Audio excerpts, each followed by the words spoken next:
Hi hello friends, ಎಲ್ಲರಿಗೂ ಮತ್ತೊಮ್ಮೆ ನನ್ನ ಯೂಟ್ಯೂಬ್ ಚಾನಲ್ ಜೀವ ಆಗಮ್ಗೆ ಸ್ವಾಗತ. ನಾವು ಈ ವಿಡಿಯೋದಲ್ಲಿ ಕಾರವಾರ ಜಿಲ್ಲೆಯ ಅಂಕೋಲಾ ತಾಲೂಕಿನಲ್ಲಿರುವಂತಹ ಸಿರಿಗುಂಜಿಯಲ್ಲಿ ಜೈನರ ಒಂದು ಬಸದಿ ಅದ ರೀ.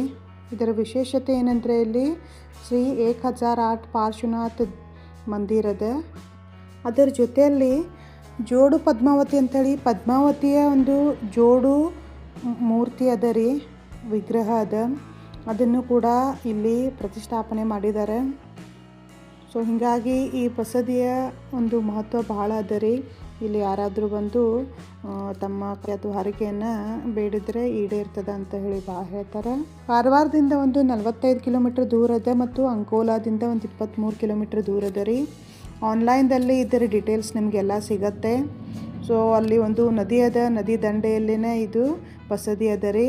ಇಲ್ಲಿ ಅನಂತನಾಗ ಅಂಥೇಳಿ ಒಂದು ನಾಗ ದೇವರ ಒಂದು ಟೆಂಪಲ್ ಅದ ರೀ, ಅಲ್ಲೇ ಸೈಡ್ ಸಣ್ಣದು.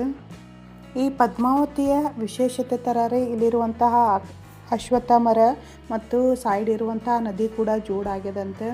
ಆ ನದಿ ನೀರಿನಲ್ಲಿ ಒಂದು ಭಾಗ ಉಪ್ಪದಂತ ಒಂದು ಸಿಹಿ ನೀರಿನದ ಅದ ಅಂತಾರೆ ನೋಡ್ರಿ. ಇಲ್ಲಿ ವಿಶೇಷತೆ ಅದ. ಇದು ಬಂದುಬಿಟ್ಟು ಕ್ಷೇತ್ರಪಾಲ. ಈ ಕ್ಷೇತ್ರದ ರಕ್ಷಣೆ ಮಾಡಲಿಕ್ಕೆ ಒಂದು ಕ್ಷೇತ್ರಪಾಲ ಮಂದಿರವನ್ನು ಅವ್ರು ಕಟ್ಟಿದ್ದಾರೆ. ಅದರ ಸೈಡ್ ನಾವಿಲ್ಲಿ ಸುಂದರವಾದಂಥ ಪಾರ್ಶ್ವನಾಥ ಮೂರ್ತಿಯನ್ನು ನೋಡ್ಬೋದು ರೀ.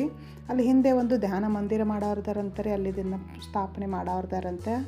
ಇದು ಬಂದುಬಿಟ್ಟು ಮೇನ್ ಟೆಂಪಲ್ ನೋಡ್ರಿ, ಶ್ರೀ 1008 ಪಾರ್ಶ್ವನಾಥ ಮಂದಿರ ಮತ್ತು ಜೋಡು ಪದ್ಮಾವತಿಯ ಮಂದಿರ ಅದ. ತುಂಬ ಸುಂದರವಾದ ಮೂರ್ತಿಗಳಿದಾವೆ ರೀ ಒಳಗಡೆ. ಅದರಲ್ಲೂ ಪದ್ಮಾವತಿ ಮೂರ್ತಿ ಅಂತ ಭಾಳ ಚಂದದ ರೀ, ಮತ್ತು ಅಲಂಕಾರ ಕೂಡ ಅವ್ರು ಅಷ್ಟು ಚಂದ ಮಾಡಿದ್ದಾರೆ.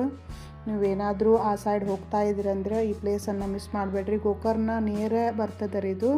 ಸೊ ಆ ಸೈಡ್ ಹೋದರೆ ಕಂಪಲ್ಸರಿ ಈ ಪ್ಲೇಸನ್ನು ವಿಸಿಟ್ ಮಾಡೋದು ಮರಿಬೇಡ್ರಿ. ಹಾಗೆ ಇನ್ನೂ ಯಾರಾದರೂ ನನ್ನ ಚಾನಲ್ ಸಬ್ಸ್ಕ್ರೈಬ್ ಮಾಡಿಲ್ಲ ಅಂದರೆ ಚಾನಲ್ ಸಬ್ಸ್ಕ್ರೈಬ್ ಮಾಡಿ. ಎಲ್ಲರಿಗೂ ಜೈ ಜಿನೇಂದ್ರ, ಧನ್ಯವಾದಗಳು.